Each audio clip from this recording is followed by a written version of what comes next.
Tervetuloa uusitulle saunaseuralle. Loppukesän kestänyt remontti on nyt valmis.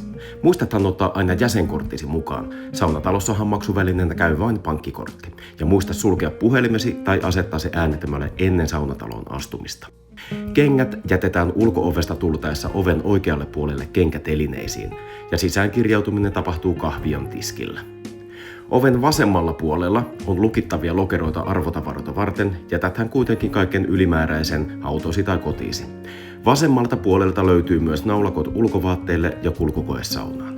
Kulku saunatiloihin tapahtuu eteisen merenpuoleisesta ovesta portaita pitkin.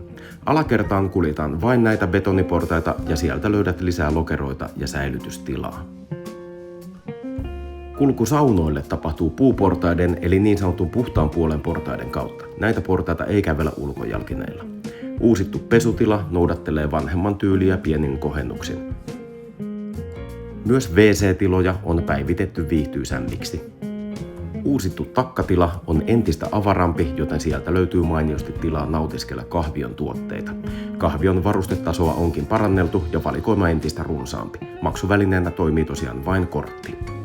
Löylyn lämmintä syksyä ja tervetuloa saunaan!